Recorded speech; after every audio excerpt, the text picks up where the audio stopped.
Lovely stroke there from Princeton as they continue to lead their American opposition, looking really relaxed, really calm, as you would if you were leading at this stage in the race, as they just pass through the barrier mark there. Well, if you are watching our coverage, great to have you with us. If you are in the area and at a loose end on this Saturday afternoon, there is no better place than the Henley Bank to watch some world-class rowing. We're with you right through until early this evening with a full roster of competitive racing. It's about, I don't know, 1:05 in the afternoon. It really is a beautiful day here. Great quality right the way through this regatta, as we were speaking about earlier. It's got better and better year on year. It now is probably the premier women's rowing event globally. It attracts crews from all over the world. We've already seen athletes from Australia, the United States, Belgium, Netherlands, France. Plenty of international representation, and of course the strongest domestic athletes that GB have to offer. An all-American affair on our screens at the moment, Ed, and it's Princeton having it all their own way at this stage. It is fantastic to see, like we've said before, the American representation out here, and Princeton just seem to be taking that rate down now. They know that unless something was to go catastrophically wrong, they've got this in the bag, and they'll be looking just to conserve that energy for the races they'll compete in later today and tomorrow.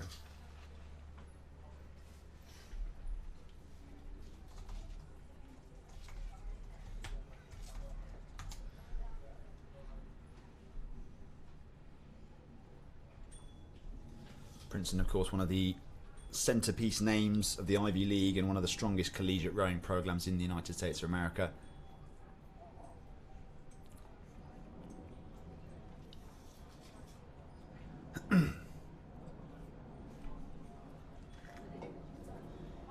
Great water level shot there of the Princeton crew, again looking even more relaxed than they were a few moments ago, sitting up nice and tall.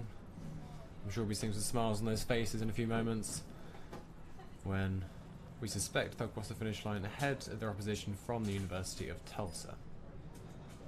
So on your screens, race 151, as Ed said, Princeton leading Tulsa. Next up will be a batch of junior doubles heats from race 152 to 155. Fulham Reach Boat Club. We had Steve O'Connor on the air yesterday, CEO of that club. He had some really positive things to say about the work that they're doing in the local communities to get kids from not only state schools but also, you know, more difficult backgrounds. I think he's running a prison program at the moment, getting young offenders in and getting them out on the water to try and ensure that they don't reoffend and things like that. So really fantastic work being done by the Fulham Reach Boat Club. And they're up against Sir William Perkins School in our first heat of the junior doubles in just a couple of minutes' time.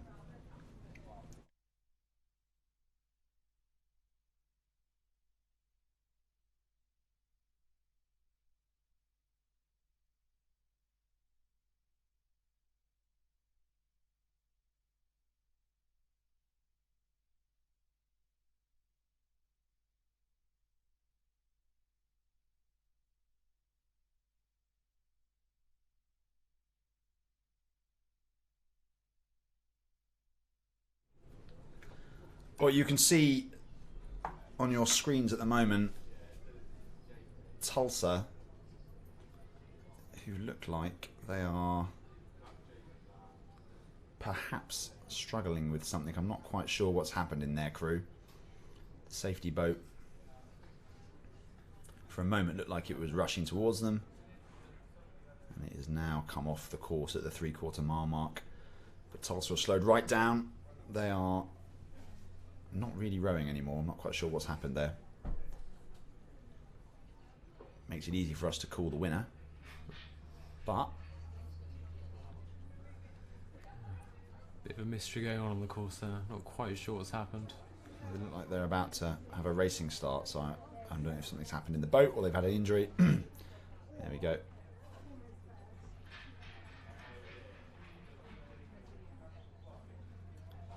Coming up the course now. You can see that the discipline of these crews, despite having, you know, an issue midway through that race, they've got back up again. Started was a very clean looking racing start from the crew, and they're back off down the course towards the finish line.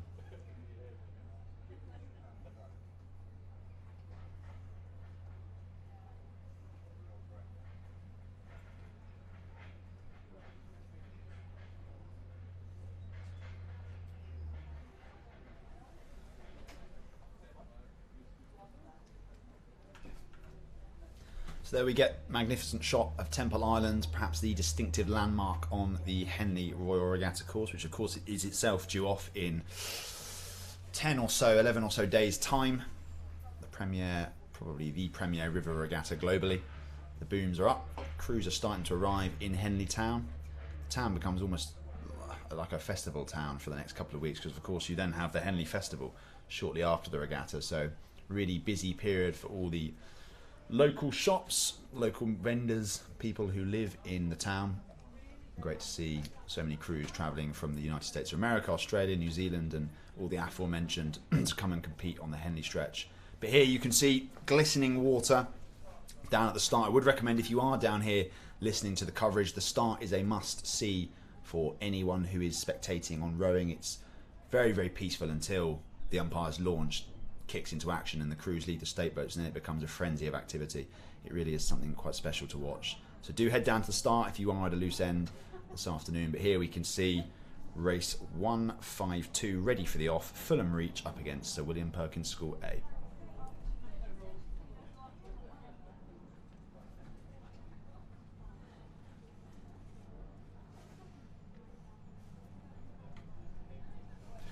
Sir William Perkins School entering a number of doubles into this event, getting ready for their start there. A big name on the junior rowing scene, often see them in the league tables.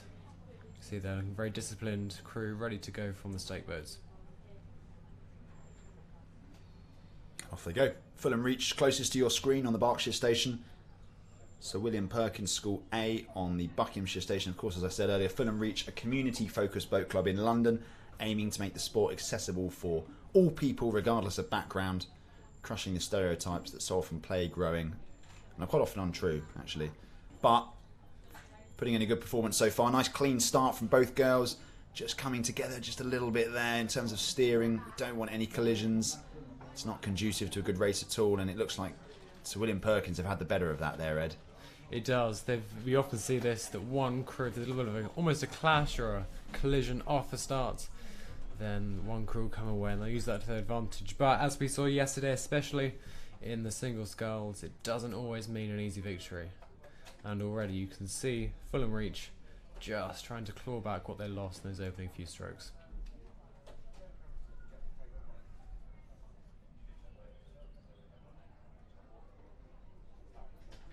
Yeah, so William Perkins, one of those schools that regularly produce an armada of athletes for national competition. They don't tend to necessarily fare quite so well at the sharp end of junior rowing. It seems to be that clubs like Headington and Henley seem to wrap up the silverware more regularly than perhaps William Perkins, but they're a great breeding ground for younger athletes at the J14, 15 and 16 level. In fact, the J16 double from last year won the national championships and came second in trials for the GB France match. So still a really, really effective and successful rowing programme at the moment. Ed, it looks like they are leading Fulham Reach. It does. You can just see in their stroke there the effect that, you know, starting as a young athlete has had on this crew. Really, really clean stroke, really lovely rowing there. And at the minute it seems to be carrying them to victory.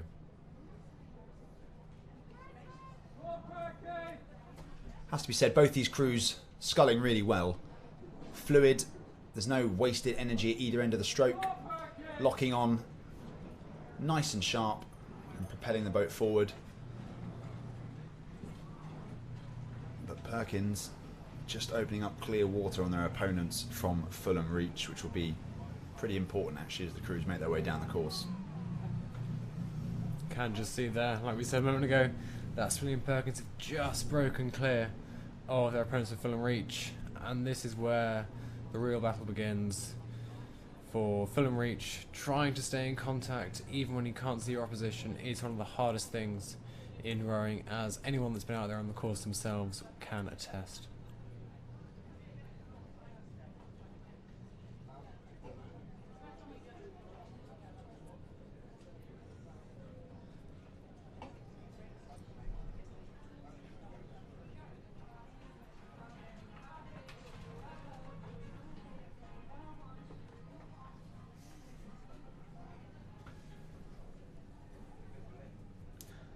So whilst the drone gives us some phenomenal shots of the racing. You can see there the damage that Sir William Perkins have done to Fulham Reach in the middle third of this contest.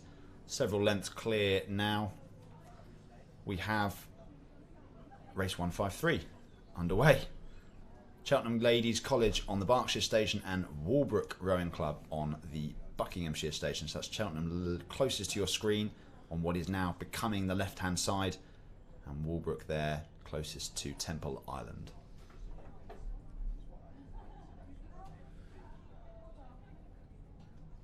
You can just see they're a much cleaner start than we saw in the previous race between Fulham Reach and Sir William Perkins. Both of these crews this time getting away nice and clean, which will mean that in the opening stages of this race, we have a real battle just to get those few strokes ahead of the other crew. Yeah, don't be surprised to see Cheltenham really step on in this heat. I think if you were to have studied the form book prior to watching this one, you'd know that Cheltenham finished 5th in Championship Girls Doubles at the National Schools Regatta. So a crew that have been competing together for a little while and perhaps have tapered specifically for NSR and Henley Women's Regatta. So don't be at all surprised to see them progress into the latter stages of this event. Unfortunate, of course, for Walbrook, who are a good double in themselves, to come up against one of the leading contenders domestically, but great experience for them to see if they can hold on to the coattails of Cheltenham, who are starting to kick on now. It's a great experience for any crew being on the Henley course, especially this time of year with the booms up. It's a fantastic atmosphere both on and off the water here at Henley Women's Regatta.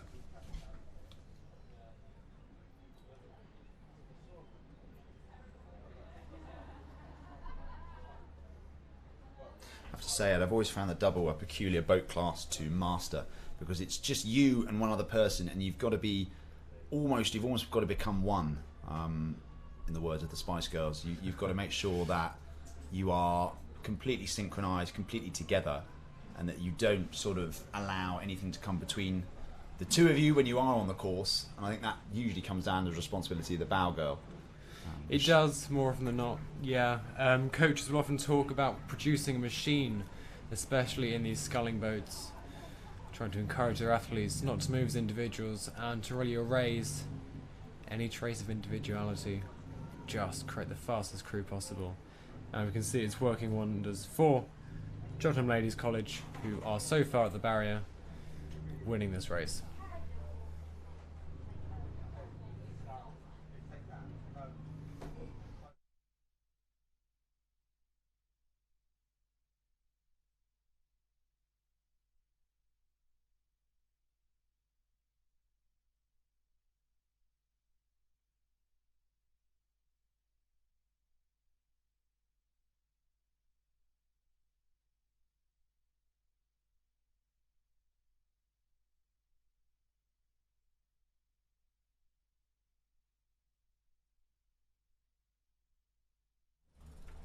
So as we watch Cheltenham Ladies College make their way down the course, comfortably ahead of Walbrook. Delighted to be joined by Jo Brown. Jo, have you been out on the course this morning? I have. I've been in the launches following Tom, going up and down and seeing it from a very different perspective from up in here in the commentary tower.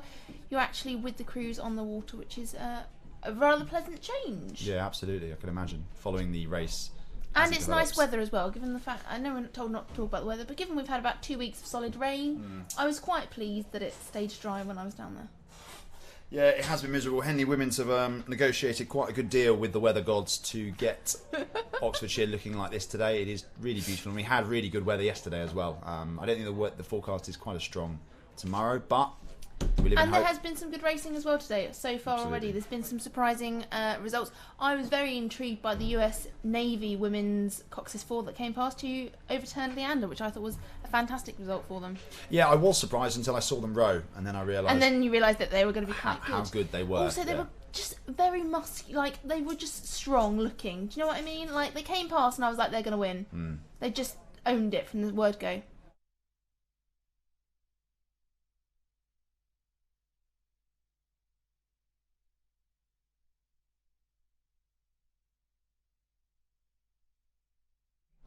So you can see there the Henley course laid out in front of you, and as we move back to the start, race 154 Wickliffe College on the Berkshire station up against Queen Anne School on the Buckinghamshire station. Slightly confusing in that Wickliffe are actually on the left-hand side of your screen there, Queen Anne on the right. Crews look pretty evenly matched coming out of the shadows of Temple Island. The sun's just gone in a little bit, which means that the water isn't quite as glistening as it was a minute ago, but at the moment, purple and red, little to separate the two. What's fantastic to see here, Tom, is that particularly for juniors races, my thing is always they want a clean start to get past the island without clashes, without any steering difficulties, you know, and to feel that they've actually got a race still to come, and to see both crews here come off pretty clean, no steering as far as we can see, and to actually, you know, got on their way to having a good clean race is exactly what we want to see. It's all about getting the experience and getting down the course. Yeah, one of the girls in this Queen Anne boat has actually rowed for several years at the school and just completed her A-levels and will be off to row at Georgetown University in the United States of America. And apparently rowing is in the genes because both her older brother and sister are now studying and rowing in the US. So good luck to her, and hopefully she can spend her last couple of months in the UK, accompanied by some silverware from Henley Women's Regatta. Of course, it is one of the most difficult events to win. But at the moment, it's pretty much neck and neck actually between the two crews. Maybe Wickliffe on the Berkshire station are having the better of the two. They're certainly looking like they're both having a clean race at the moment, and this is where it comes down to tactics, isn't it? Ultimately they are still juniors, but they have an incredible amount of race experience, and they're just coming past us in the commentary box here. And I have to say, Wickliffe looking very clean. Yeah, very sharp crew. Nice Hudson shell to support them. Like keeping it nice and long, and that's probably the big difference between the two crews at the moment. Wickliffe just looking like they're just flowing up into the front, of the blades are just dropping in at the front end. Absolutely no distance is wasted at all.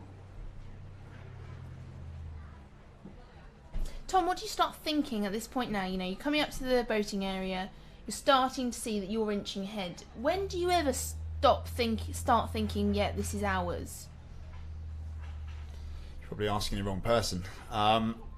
When do you start thinking, this isn't mine? Look, at this point, if I was in the Wickliffe boat, I'd be delighted. I've rowed back from half a length down to nearly 2 lengths up. I'd be sitting there thinking, okay, this race is under control. I'd never, and I mean this, I would never ever believe that the race was run until I'd crossed the line, or until I was so far ahead of my opposition I couldn't see them. That never happened on the Henley stretch, I can tell you that for nothing.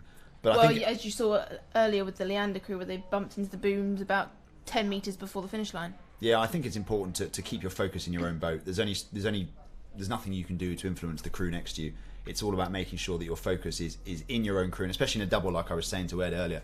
It's all about that synchronicity, making sure that you are one unit, and that as the bow girl, perhaps you are following your stroke with metronomic accuracy. But at the moment, Wickliffe looking really, really strong as they make their way down the course.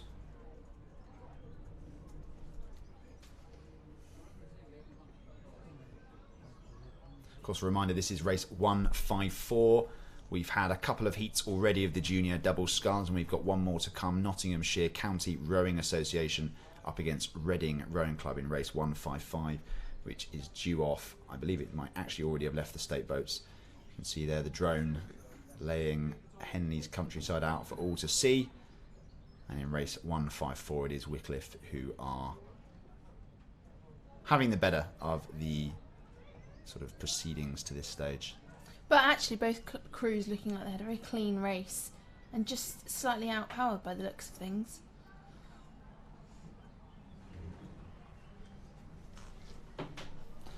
So although you can't see it on your screens, we can see race 155 just coming up to level with our commentary booth just shy of the barrier, and at the moment it is the girls from the Nottinghamshire County Rowing Association, there you go, just appearing on your screen, who are leading this one by nearly 3 lengths over Reading Rowing Club. So a really strong start from the Nottinghamshire girls. Always good to see the crews from Nottingham, the variety of them, the county, the rowing club itself, the university crews, and the Nottingham and Union Boat Club coming and competing at Henley Women's and putting in a good show. Fantastic for the area. Certainly for us in the commentary box, slightly more challenging to make sure we remember which one's which. But and they're having a good row. The girls are doing really well as they're coming down there. So I wrote a couple of notes actually for the junior doubles before I came to Henley this weekend, and this Nottingham crew actually were silver medalists at the National Schools Regatta. One to and watch. The gold medalists aren't competing this weekend, so that might well leave them as favourites. I always find it really difficult when you've got form coming into one of these regattas, because sometimes I think it works for crews, sometimes I think it works against them. Very much, you know, I think it depends on the type of crew. Sometimes you enjoy having that confidence coming in. Other times you're just thinking, do you know what, I'd prefer not to know what anyone else has done and just come and race. And Henley is the place where, you know, the underdogs have a chance. You know, you turn up and it's nothing quite like match racing, Tom. Well, that's exactly it. I think you come out at the start of a Henley race and it can be decided in those opening 20 strokes. And actually, you're right, in a multi-lane race, there's always crews around you to spur you on, but second place is last place at Henley, and there's nothing quite like the solitude of rowing down the course with your opposition out of sight and out of earshot. Yeah, sadly there's no silver medals at Henley. No. So Nottinghamshire County Rowing Association, it did get a little confusing to me at one point trying to delineate between the various clubs, but I understand they were formed in 1981 by a small group of elite rowers from the Trentside clubs in Nottingham, UK, and after 25 years of national and international success, they were actually disbanded in 2006, but reformed in 2017, based at Home Pierre Pont, which many will know as I think it's the location for the British Championships every year. National Water Sports Centre. That's the one, yeah. So NCRA, a relatively new / sort of dated entry to the circuit, but certainly putting in a good performance here. You know, silver medalist at the national schools is no mean feat, and taking the fight to Reading at this stage. And the reopening of an old club, Tom, really showing how rowing is growing amongst as a sport, particularly with the young girls. And I think Henley Women's record entries this year, over 520 entries. You know, I think that's a testament really to how much the sport is growing and how it is becoming very, very balanced. Yeah, rowing is indeed growing, Joe. Alliteration. Is that alliteration? That's rhyming. No, it's rhyming. That's rhyming. I actually did an English degree. It's remarkable. I don't know that. But you can see there the drone shots, probably the two crews just fading out of sight. And we're waiting for the start of race 156 now. Although I don't want to call a race before it's finished. It looks like Nottinghamshire Counties Rowing Association have control of their heat of the junior doubles. Put the commentator's curse on them. No, I think it's safe to say that they are in complete control, barring any late disasters. 156 next on the course. Sudbury Rowing Club up against Thames Rowing Club in the junior doubles.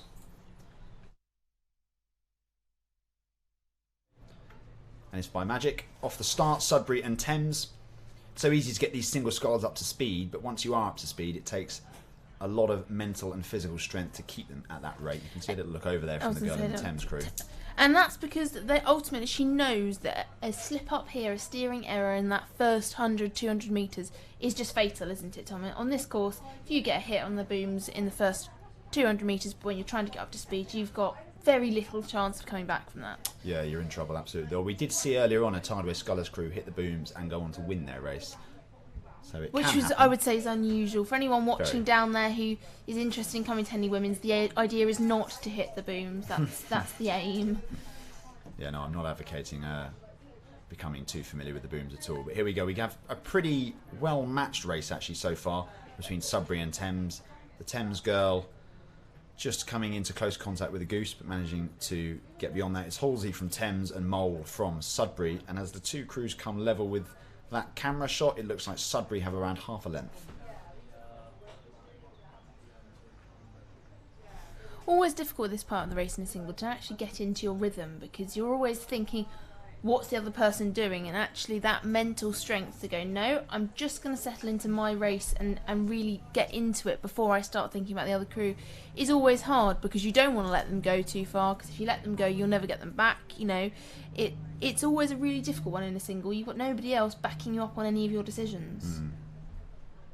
Well, what's nice to see here is a couple of the singles races we've had already this morning have been sort of decided by the quarter mile mark, because one sculler has just completely taken the impetus from the other. But at the moment, these two crews really well matched, and now that can often lead to a massive burst in the middle and someone just moves away, but it can also lead to a race that's to the wire right until the very end. So Sudbury and Thames really well matched here. This is where their race plans will come into play, and they will have gone through it time and time again with their coach, and we're going to see whose race plan kind of wins, really.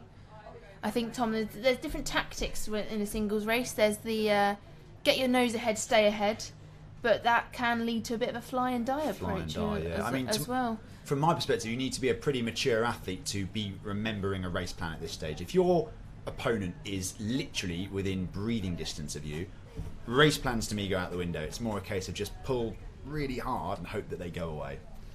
Well, yes. That might be a really naive way of looking at things. No, I think, and ultimately, that's what's the beauty I find sometimes of watching junior rowing, is that actually they're not overthinking it quite yet. No. The tactics aren't coming into it. Actually, they just seem to enjoy what they're doing and go, right, I've got to push a bit harder now. And, you know, a friend of mine said the race plan for his J15 crew was go hard, go a bit harder, and go really hard at the end. You know, they have that joy and that naivety, and it's something to relish when you watch, particularly as, you know, has-beens as we are, to actually...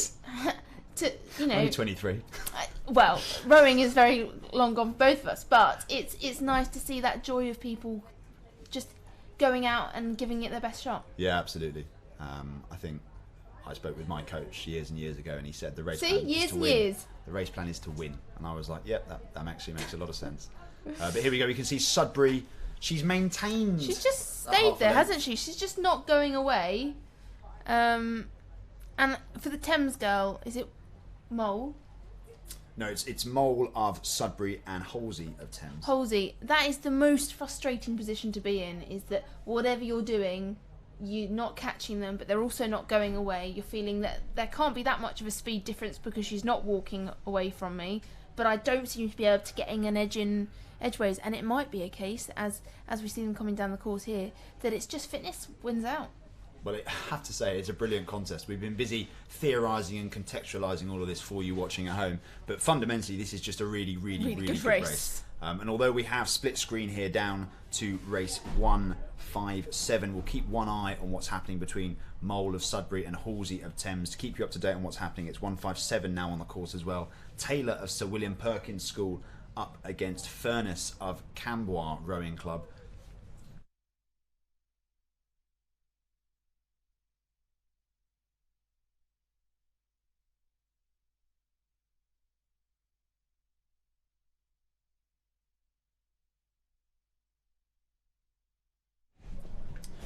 So we can see there Sudbury and Thames making their way down the course, and it looks like the sculler from Thames might just have overhauled her opponent from Sudbury. Really mature racing there from Halsey of Thames, if she can hold on to the narrow margin that she's established.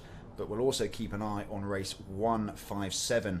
At the moment, Furness of Cambois, based in Northumberland, leading Sir William Perkins Taylor. But what a brilliant race that was. Race 156 coming to its conclusion between Thames and Sudbury.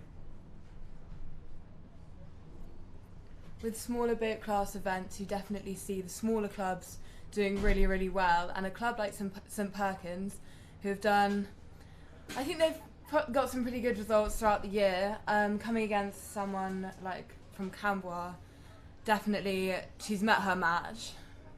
Yeah, I think that's exactly it. Some of these, the smaller, more less well supported clubs, smaller boats, because they don't have the depth in their squad to produce high quality eights like Headington and the Henleys. They don't actually have that ability to draw in athletes, but actually they're still just as well coached, and the single scullers that they do produce are fearsome athletes, and we can see that bearing out here. I tell you what, there is a lot of grunt there at the back end of the stroke from the Cambois sculler. She's really powering that through, getting a hold of the boat out front and just levering it through the middle of the stroke. As she's coming past us now, we can see she's got about a length up on the sculler from Sir William Perkins. Both looking quite relaxed around the finish, getting the bows out of the water. Boats are flowing really nicely. Yeah, I think that's absolutely right, actually, Armand. I don't think there's much to choose in terms of their styles. They both have quite an upright style. They're catching the boat quite nicely out front, and they do the bit where the blow's in the water right. They're levering that properly. They're kicking the legs at the right times and just accentuating that back churn. But it's looking strong, actually. Both scullers sculling well at this point, but at the moment it is Furnace of Cambois Rowing Club, who is having the better of the middle sort of half of this race.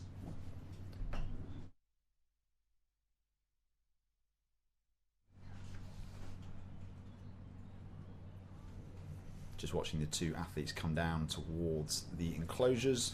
I think race 158 is underway. Rachel Granger of Headington School up against Stanhope of Warrington Rowing Club.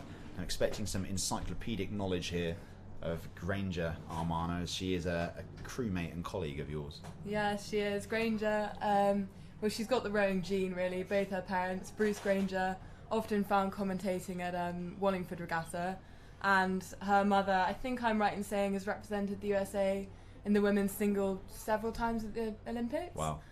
So definitely natural single sculler. Yeah. But then again, the sculler from Warrington had a good result at national schools, I think second in the B final. So yeah, I think it'll be an interesting race. It's very well matched by the look of it. Yeah, Warrington, one of the strongest clubs in the north for producing quality junior athletes. I'm just having a little look at some of the information I have in front of me. This is Ella Stanhope, you see, from Warrington Rowing Club. She is actually a Great Britain hopeful. She was chosen to race at the Munich Junior Regatta at the beginning of May, and impressed selectors at trials that actually originally she wasn't even supposed to be a part of. So at the moment, Armano, it's not really going your way. No, Ella it's Stanhope not having the fun. better of the opening sort of third of this one. Yeah, just as they come past us now, you can see Stanhope's got, I'd say, about a length on Granger. Both sculling really nicely, but Stanhope looks as though she's got the horsepower, just ready to carry her through the rest of the race.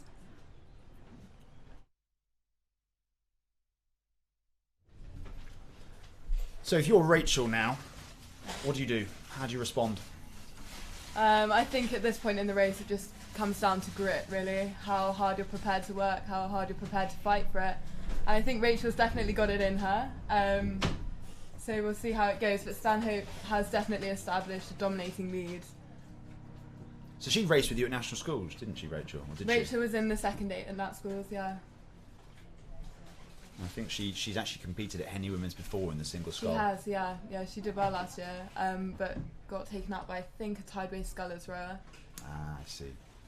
Well, Ella Stanhope, I think she might have met her match, Rachel that is, in Ella Stanhope, who actually was a National Championship silver medalist last year, and as you say, international representation at the Munich Regatta this year. So a prodigious athlete, and somebody who's not going to be easily overhauled here. I mean, if anyone can, it's a Headington athlete, but it looks like the Warrington girl, Ella Stanhope, has things under control. You can just see at the top of your screen there the conclusion of race 157, which is Cambois, Furnace of Cambois, currently sculling some lengths clear of Taylor of Sir William Perkins School. It looks like, barring any late disasters, Cambois Furnace will be joining Halsey of Thames Rowing Club in the quarter-finals of the junior singles. I think that might well be the next race underway as well, which is race 159, Twickenham Rowing Club up against Walton Rowing Club on the Berkshire and Buckinghamshire stations respectively. And at the moment it is 391, the sculler from Twickenham, who is having by far and away the better of the two starts. Yeah, I'd say she's come off the start really strong there, really nice, so looking quite relaxed.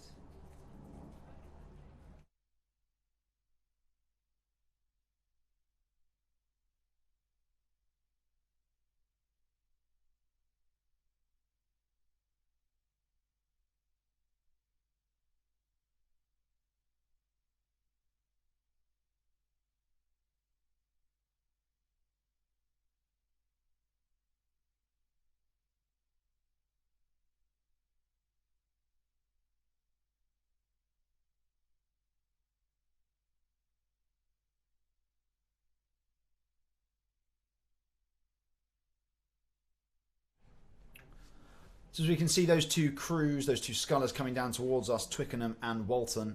It's still Twickenham.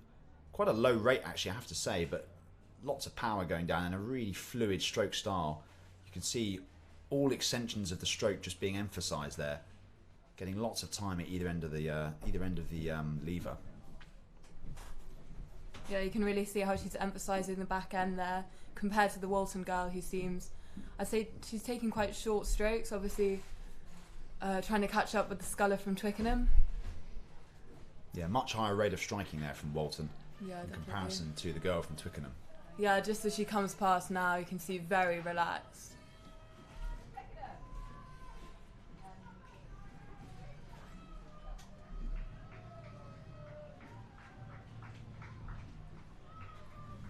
She's opened up about a 3-length lead now. That's Twickenham over Walton.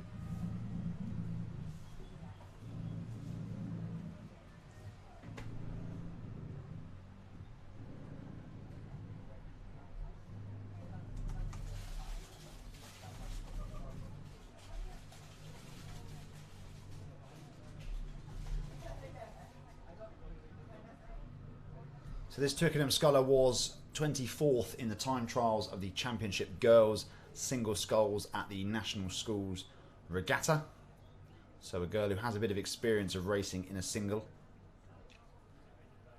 Probably has been training and tapering for this event, as so many athletes do. At the moment, showing her style and her class, she is some lengths clear of the sculler from Walton.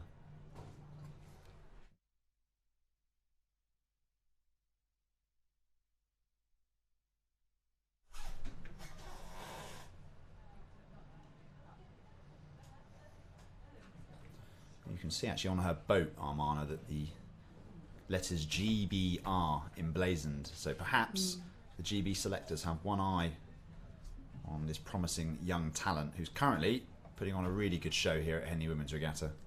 Definitely. I'm just admiring the Union Jack on the top of her boat. Nice trim, yeah. Yeah, very nice.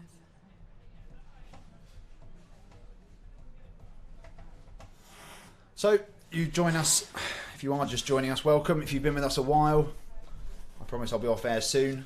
It's the Saturday of the Henley Women's Regatta, and whilst race 159 makes its way down the course, race 160 is now underway. First heat of the Aspirational Quads, Nottingham Rowing Club, Strathclyde Park Rowing Club Composite up against the University of Exeter on the Berkshire and Buckinghamshire stations, respectively.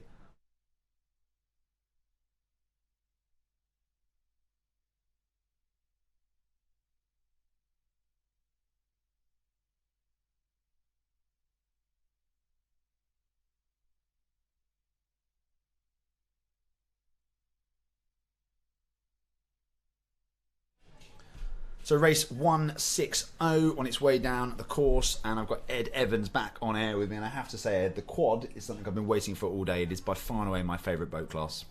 There is something quite special and unique about the quad, in my opinion. When it's rowed right, it looks fantastic, especially, as hopefully we'll see later on today, some of those drone shots, you see it moving fantastically. And as they come past us now, the Composite of Strathclyde and Nottingham seem to have taken an early lead of a couple of lengths over their competitors. Yeah, this Nottingham Strathclyde Composite has Molly Johnson on board, a world-class start athlete who was actually a finalist in the Diamond Jubilee Challenge Cup. I think it was last year. So a really promising young athlete, and at the moment leading Exeter by a couple of lengths. Exeter, one of the foremost clubs down in the south of the country, but they can't quite seem to rival the power that comes with the Composite of Nottingham and Strathclyde. We've seen it a few times this week that the composites you wouldn't normally put together are in fact incredibly strong, and this quad here is another example of that.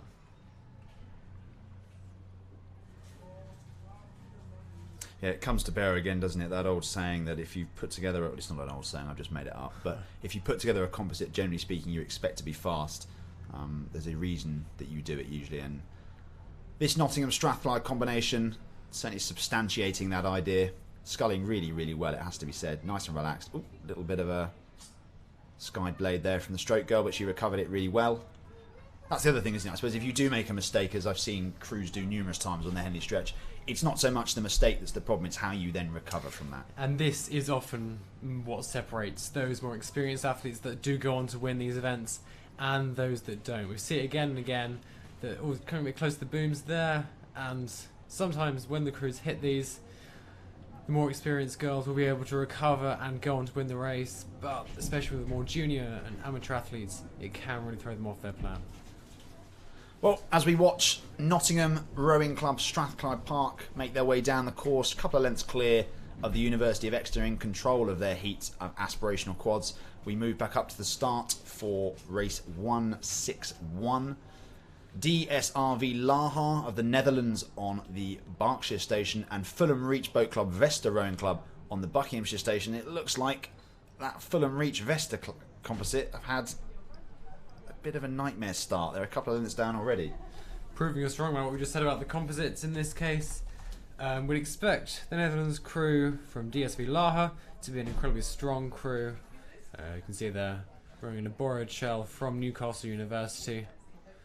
But even so, looking really, really strong as they pass out of Temple Island.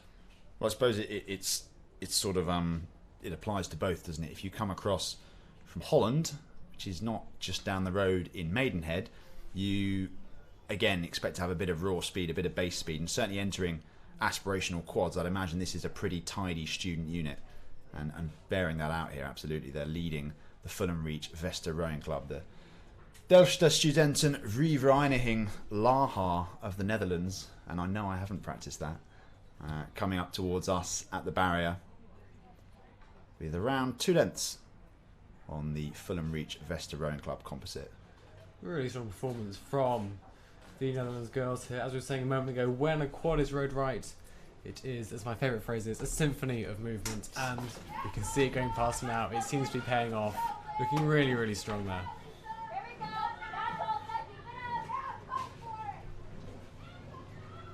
I have to say, in fairness,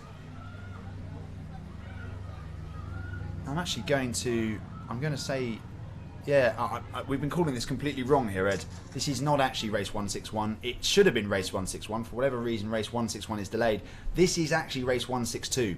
The University of Tulsa. I could hear some American voices passing below us in our commentary tower, and I looked at the blades of the Buckinghamshire crew, and it wasn't that of Fulham Reach or Vesta. It's actually the University of Tulsa on the Berkshire station and Cantabrigian on the Buckinghamshire station, and it's Tulsa at the moment who have just around a length's lead on Cantabrigian, so we do apologise. That was a bit of a misnomer on our part.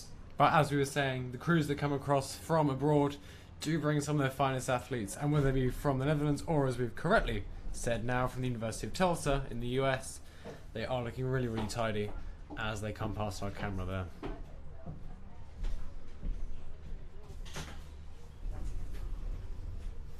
This race is, of course, by no means over. Both crews keeping their stroke rate nice and high, nice and tidy, especially from the American girls there, as they come down the course.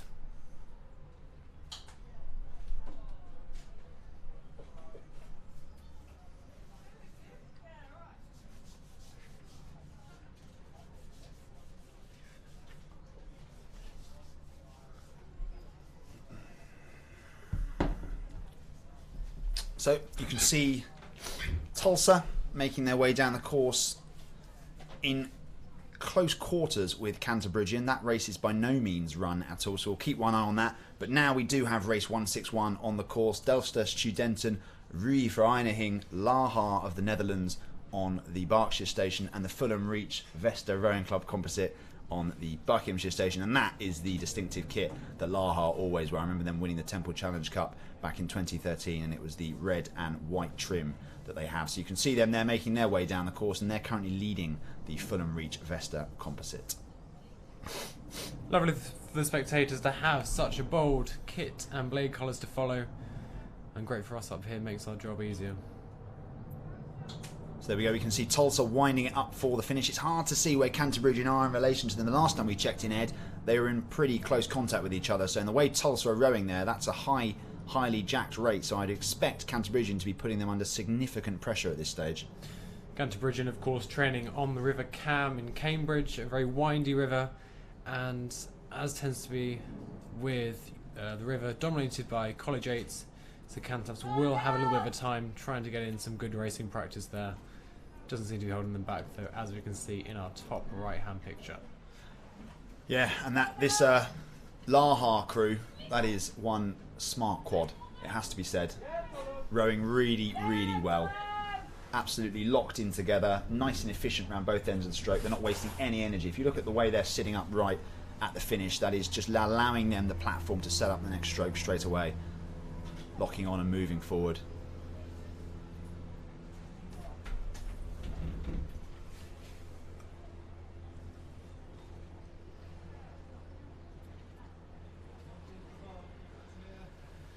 Fantastic drone shot there of Laha versus Fulham Reach and Vesta Rowing Club, the composite there. The crew of the Netherlands just taking that stroke rate down now, as we've seen again and again. The unique challenge of Henley Women's Regatta, of course, being you could be racing 3 or 4 times over only a few days, so conserving every ounce of energy is incredibly important. Yeah, enjoying their skull down now, the girls from the Netherlands. Just watching them make their way down the course. So the result of race 162, which was the contest between the University of Tulsa and Cantabrigian, was a win for the former. The US crew came out on top by a length, and we can just see now on our screens the beginning of race 163, which is the UL, University of London on the Berkshire station, up against the Tideway Scullers School on the Buckinghamshire station. And Ed, there's a bit of a problem there in the UL crew. They fell down on one side, that's going to have slowed them down, and Scullers have just moved away. It will. You can just see there, UL trying to recover. And a bit of a steering issue, a bit of overcompensation, I think, there. You might see the umpire get his flag out in a second. Tideway Scullers, that trademark flash of red and yellow as they come up the shallows of Temple Island. Really smart looking crew there. It's amazing, these quads that I've seen come down are only the aspirational quads. I assume we do have a championship quad category this weekend. Yeah, I can see UL there trying to recover from what we suspect is a little bit of a slip up at the start early this afternoon. But it doesn't seem to have slowed them down at all, Tom. Well, you might have overheard somebody below us who is wearing the colours of Tideway Scullers School today. Maybe we should invite her up to do some commentary. Don't think it'd be partisan at all. But she's, when she finishes, she's getting her own way at the moment. It is Tideway Scullers School who are leading this contest so far, ahead of the University of London. But we seem to have the whole of Tideway Scullers School down below us. The entire contingent of support. They are getting their way. At the moment, the Scullers School lead by around 3/4 a length, but there's not much to choose between those two cruises, they're red as they come past us. There isn't, no. I just have a bit of a soft spot for Tideway in their stroke. I'm not sure why. Always liked the look of their crews, and this is no exception. Looking fantastic as they continue just to lead out on what is a fantastically strong crew from UL. It does seem that vocal support for Tideway and that little slip up on the start has given the former an advantage at this stage in the race.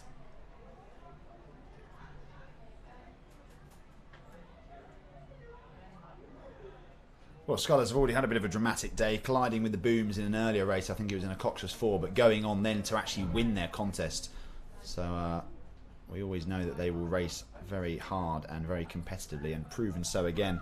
But UL hanging on, clinging on to their stern, refusing to let them get away. And at this stage, it's hard to call, actually, because Scullers have led this right from the off. And as you said, UL had that steering problem at the beginning, but have just refused to go away, essentially. And this one should be a very interesting second half. You can see there that lovely water level shot of the crew from Tideway Scullers School. Really, really relaxed posture, sitting up nice and tall, just driving that show forward with each stroke.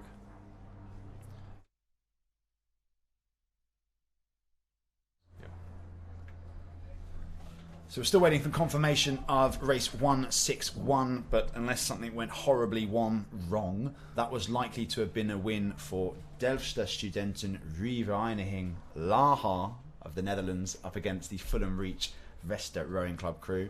Say that 3 times really quick, Ed. And we're currently watching Tideway leading the University of London in race 163, our 4th heat of the aspirational quads. And a really good race, actually, to this point. Still, the advantage lies with Scullers, but only by about 3/4 of a length, perhaps a length if we're being generous. Really, really strong looking crew here from Tideway. Spent a lot of time training down on the Dorney Lake, of course, the venue of the 2012 Olympic Games, where GB saw so much success. And this club has gone to produce many, many world-class athletes. And I imagine some of the scholars in this crew will be looking on to go and emulate the success of their older and more experienced counterparts in the years to come. So